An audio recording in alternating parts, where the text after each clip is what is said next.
أهلا وسهلا بالجميع. نحن اليوم بالفيديو هذا رح نطلع برا شيء اسمه نتوركينج.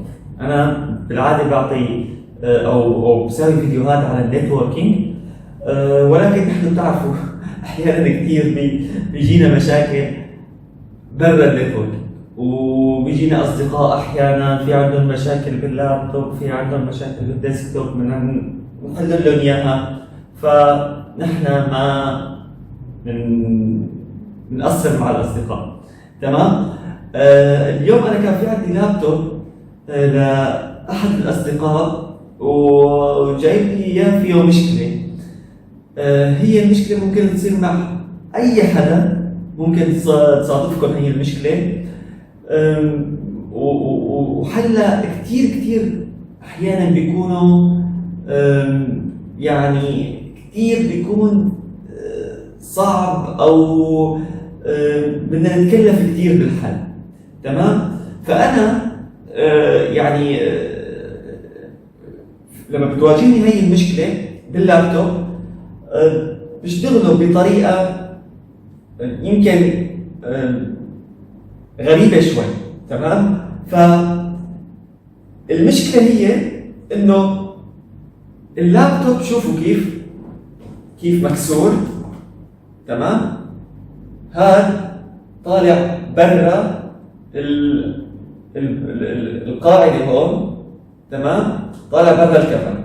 هلا هون في عندنا حلين: اما نحن بنغير الكفر هذا، بنجيب لابتوب يعني مثل ما بيقولوا كسر، او مثلا لابتوب من اي لابتوب عطلان على الكف مثلا، بناخذ الكفر تاعته، او ممكن ندبر كفر من محلات صيانه او محلات بيع اللابتوب. بنجيب كفر وبنفك اللابتوب وبنركب الكفر تاعته من تحت. تمام؟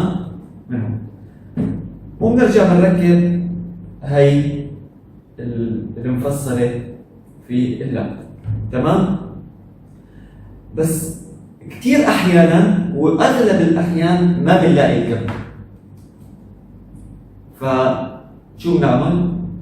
رح اقول لكم انا على طريقه يعني اخترعتها، او ما بعرف كنا نستعملها بشيء ولا انا عم نستعملها باللابتوب لصيانه هذا العطل باقل التكاليف الممكن.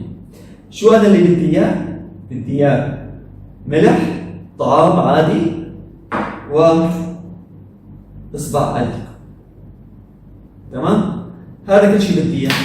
كيف انا بدي اشتغل باللابتوب وكيف بدي خلي هي المشكله تنحل معي رح اقول لكم اياها، ولكن بعد ما افك اللابتوب وبرجع. تمام؟ انا رح افك اللابتوب، بس خلصت فك اللابتوب بنرجع كيف بدنا نحل هي المشكله.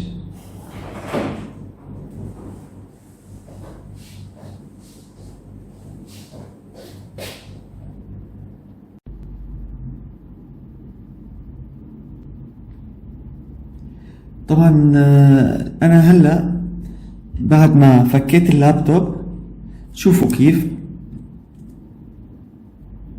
رايحة القاعدة تبعيته. هدول اللي بيثبتوا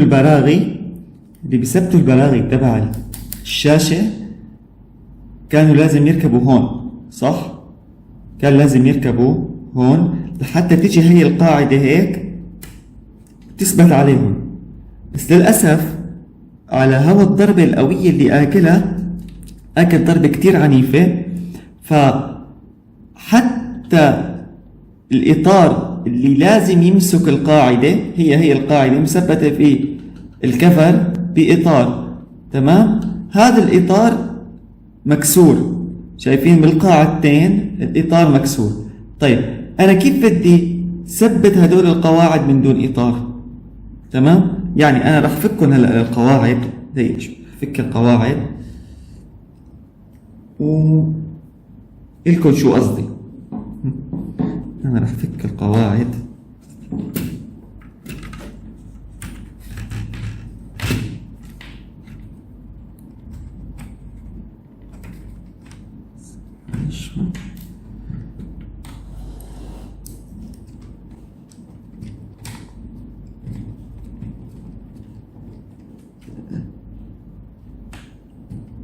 أنا هلا عم فك القواعد لإلكن شو القصد من الشيء اللي أنا عم بحكي. هاي القاعدة، هاي أول وحدة، تمام. وهاي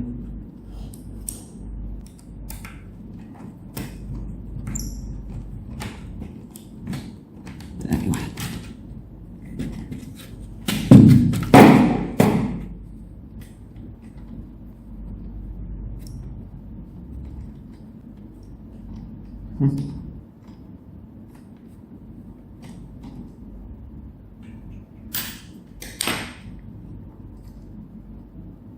هلا المفروض يكون القاعدة تركب هون، هي اللي أنا لازم ثبت عليها البرغي، تمام.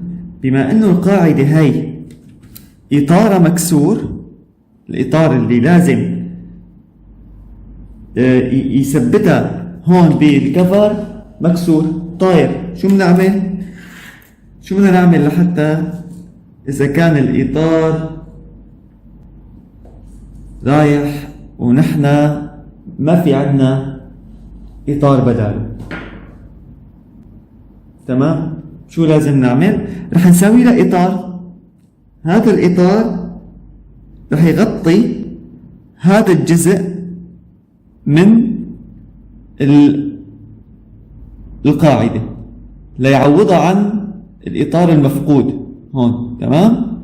وهون نفس الشيء، ولكن أنا لما بدي أشتغل بهذا الموضوع رح خبركم أشياء عملية اتبعوها خطوة بخطوة لحتى أنتوا ما يعني تخربطوا فيها. لأنه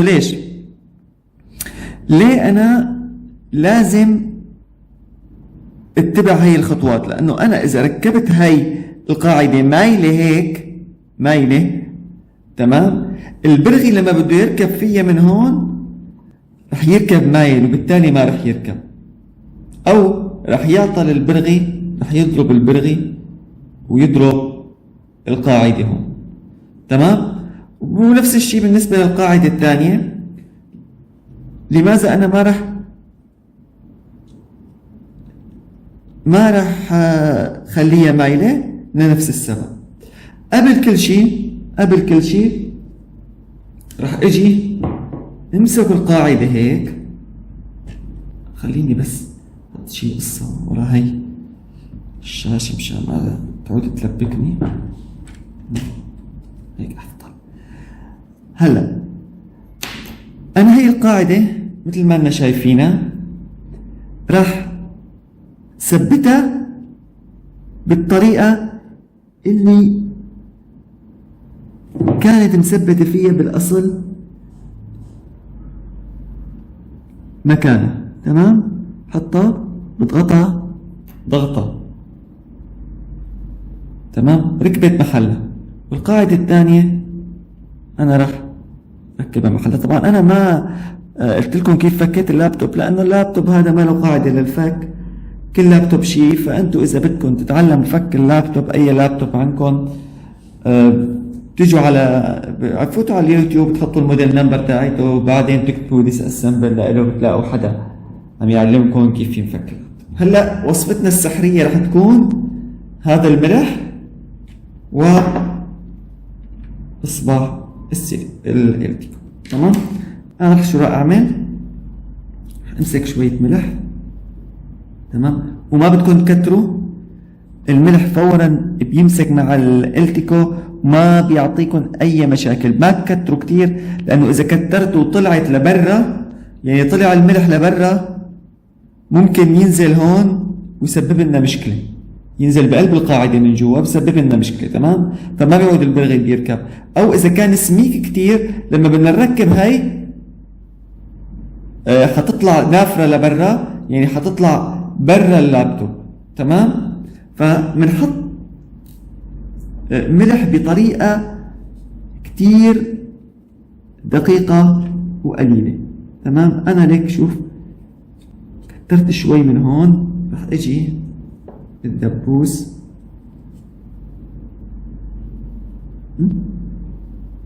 هلا تشوفوا انه في كم ذرة ملح فاتت لجوا.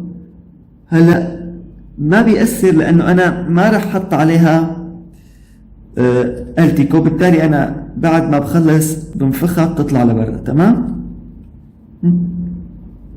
هذا كل شيء نحن لازم نعمله. رح شوف أنا من الطرف الثاني كمان القاعدة طايرة كمان من الطرف الثاني، رح عبي ملح فيها.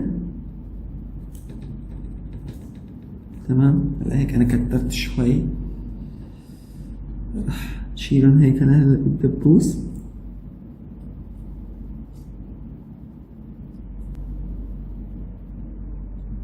تمام. هلا هذا الملح شيله هيك. المهم أنا أشوف إنه عندي الملح صار مغطي القاعدة تمام. اوكي.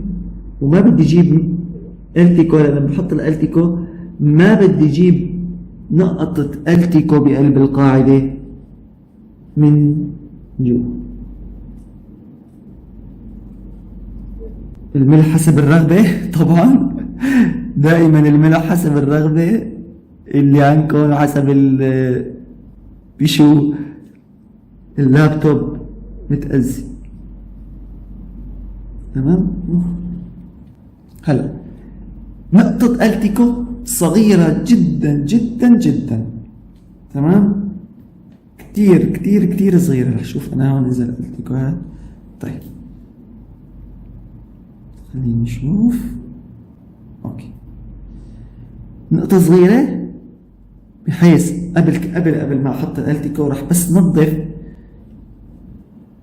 حواف القاعدة. تمام. حواف القاعدة شوفوا كيف نظفت حواف القاعدة.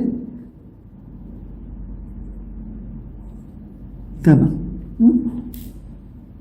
حط نقطة التيكو، نقطة صغيرة جدا.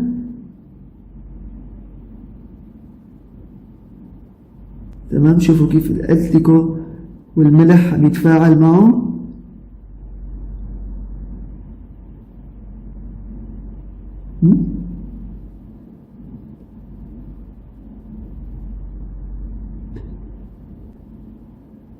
تمام. عم يشكل لي قاعدة، مشكل لي جسم بدل البلاستيك اللي طاير واللي كان مثبت القاعدة. تمام. نقطة صغيرة التيكو، وما تكتروا دائما، ما تكتروا التيكو. اوكي.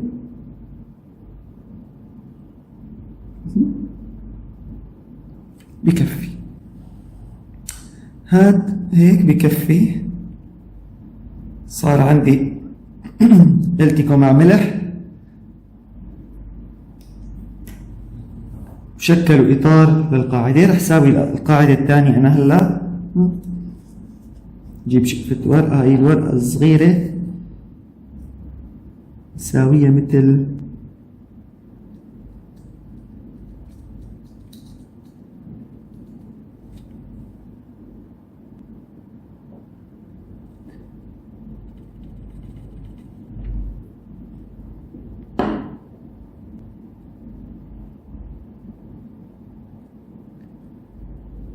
اوكي. هذا الكلام رائع.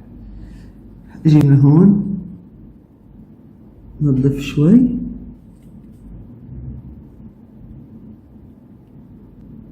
اجي نظف شوي. لا لا لا لا لا لا لا لا. هيك ما اتفقنا انا وانتي. هيك بدي محلك، خدي وضعيتك واعتزي بنفسك. يلا. اوكي اوكي. طيب هلا اعطيه كمان شوية التيكو. برجع بقلكم ما تكتروا التيكو، واوعكم تشتغلوا بالالتيكو بيكون ما فاكين اللابتوب 100%. يعني اوعكم تشتغلوا بالالتيكو باللابتوب يكون اللابتوب منه مفكوك 100%. تمام. هلا هيك حرصت انه ما يفوت الالتيكو لجوا، حرصت انه يكون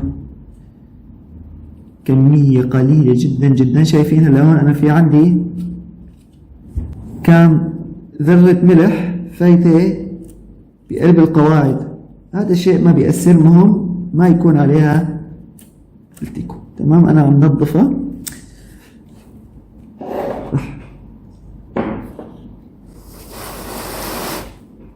بعد الملح الزائد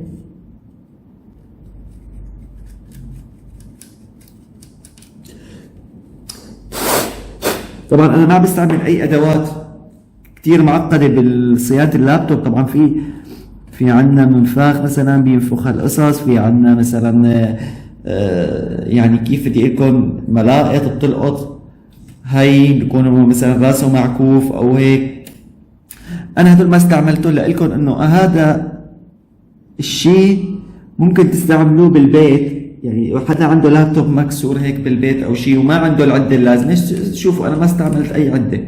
تمام. شوفوا كيف صار مثل الحجر.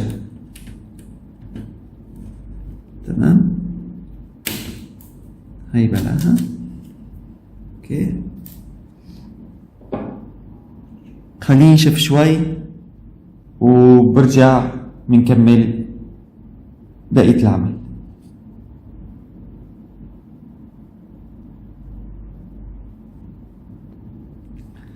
طيب هلا نحن بعد ما نشفوا، شايفين نشفت صاروا مثل الحجار. تمام.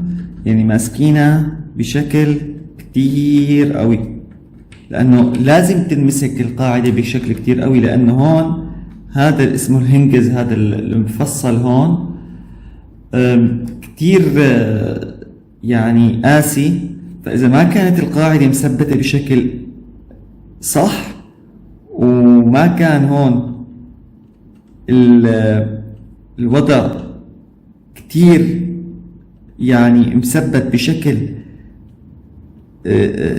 لا يوصف، فأنا هون فورا بتطلع القاعدة من محلها مثل ما كنا شايفين وبيروح كل شغلي على الفاضي. تمام. أنا رح شوف فرجيكم إنه أنا رح ثبت البراغي عليها صح. وأنا كمان كانت هاي مكسورة انتبهت عليها ولزقتها. تمام. عبين ما نشفوا حطيت لها التيكو، هي لأنها بلاستيك.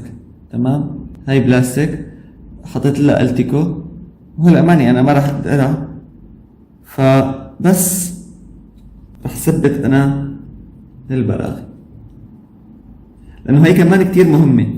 هاي مشان تثبته مع جسم اللابتوب كمان. يعني هون بيتركب برغي بس من القفا، من الطرف الثاني انا رح اركب برغي. وين طار البرغي؟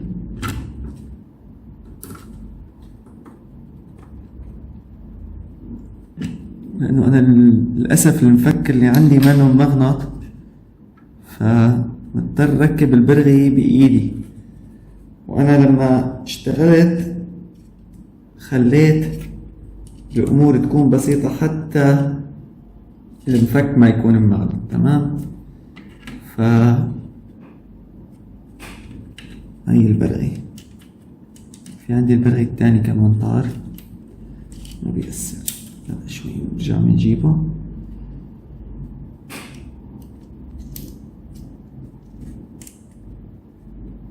مثل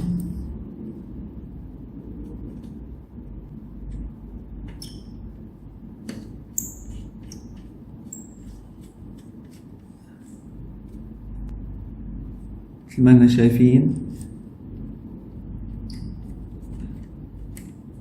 مشيت البرغي انا هلا.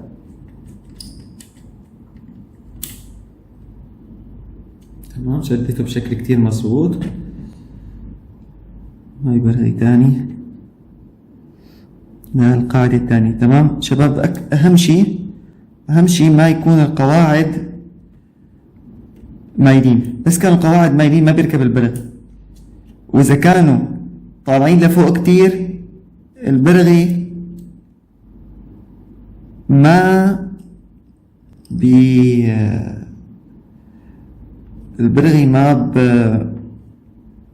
بيضل نافر لبرا، فبدكم تركبوه بشكل كتير صح للقواعد لحتى يركب معكم اللابتوب، يركبوا البراغي بشكل كتير مظبوط. تمام هيك شدوا البراغي 100%. شده تمام. فشوفوا راح فرجيكم انا كيف صارت الشاشة شوي. تمام هيك صارت الشاشة، فيها تفتح وتسكر بشكل طبيعي 100%. تمام بس انا هلا ما في افتح وسكر، لانه شوفوا الجسم اللابتوب اذا انا ما شوفوا كيف عم يساوي الجسم اللابتوب، شوف كله عم يفتح ويسكر معي. فانا اذا ما طبقت اللابتوب 100% ما راح تفتح وتسكر الشاشة معي، لانه انا بخاف انه ينكسر شيء من هون من جسم اللابتوب اذا انا او رح احط ايدي شوي هون وافتح. تمام شايفين كيف عم تفتح وتسكر الشاشة؟ دقيقة اشوف اذا في طالع لكم الشاشة كلها. شوف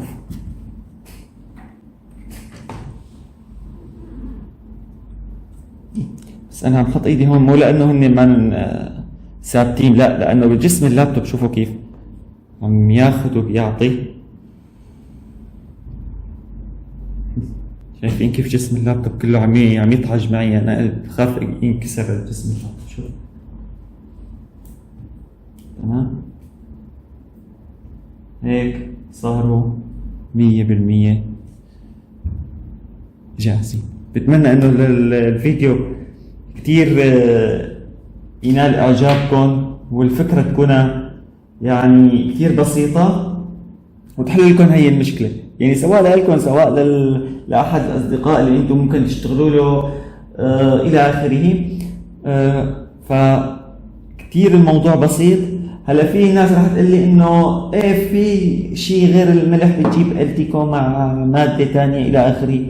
أنا حبيت يعني أقدم أبسط طريقة بالحل وأوفر طريقة لأي إنسان بتواجهه هيك مشكلة. وما بعرف أنا هيك حبيت فرجيكم إياها، لأنه خلينا نشتغل فيها لهالطريقة هاي، وصدقوني رح تدعوا لي عليها كتير، لأنه كتير بسيطة وسهلة والشغل فيها كتير سهل، ويعني ما بتكلفكم كتير مصاري وما بتكلفكم يعني كتير وقت.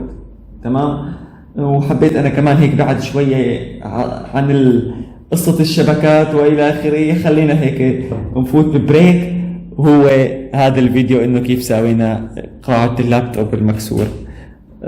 شكرا لكم، وتابعوا قناتي على اليوتيوب وشاركوا الفيديو لأنه عن جد بيستحق المشاركة، وعن جد الطريقة كتير كتير عملية. يعني ما تفكروا إنه بس هيك هلا بعد شوي رح يصير في مشكلة، لا لا لا لا نهائيا. صارت مثل اللابتوب اللي جاي من الشركة. تمام خلص صار في قاعدة هون مثل اللابتوب اللي جاي من الشركة.